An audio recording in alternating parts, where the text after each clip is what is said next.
Hello viewers, আসসালামু আলাইকুম। আজকে আমরা শিখব যুক্তরাষ্ট্রের আরোপিত শুল্ক নীতি এশিয়া মহাদেশ অর্থাৎ যুক্তরাষ্ট্র এশিয়া মহাদেশের বিভিন্ন দেশের উপর কী পরিমাণ শুল্ক নির্ধারণ করছে সেটা। এশিয়া মহাদেশের প্রথমে আমরা আসি বাংলাদেশ সম্পর্কে। যুক্তরাষ্ট্র বাংলাদেশের উপর 20% শুল্ক আরোপ করেছে। যুক্তরাষ্ট্র ভারতের উপর 50% শুল্ক আরোপ করেছে। প্রথমে 1 আগস্ট 25% এবং 5 আগস্ট আবার 25% মিলে 50% শুল্ক আরোপ করেছে। যুক্তরাষ্ট্র পাকিস্তানের উপর মোট 19% শুল্ক আরোপ করেছে। মিয়ানমারের উপর 40% শুল্ক আরোপ করেছে। যুক্তরাষ্ট্র চীনের উপর মোট 145% শুল্ক আরোপ করেছে।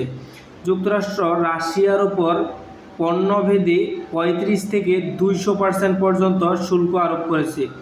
যুক্তরাষ্ট্র আফগানিস্তানের উপর 15% শুল্ক আরোপ করেছে। যুক্তরাষ্ট্র শ্রীলঙ্কার উপর 20% শুল্ক আরোপ করেছে। যুক্তরাষ্ট্র মালয়েশিয়ার উপর 19% শুল্ক আরোপ করেছে। যুক্তরাষ্ট্র থাইল্যান্ডের উপর 20% শুল্ক আরোপ করেছে।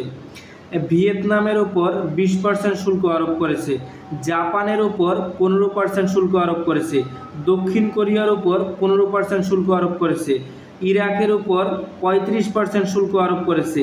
সিরিয়ার উপর 41% শুল্ক আরোপ করেছে। হিজরা মার্কা দেশের উপর 15% শুল্ক আরোপ করেছে, কারণ হিজরা তাদের খুব ভালো বন্ধু। তুরস্কের উপর 15% শুল্ক আরোপ করেছে।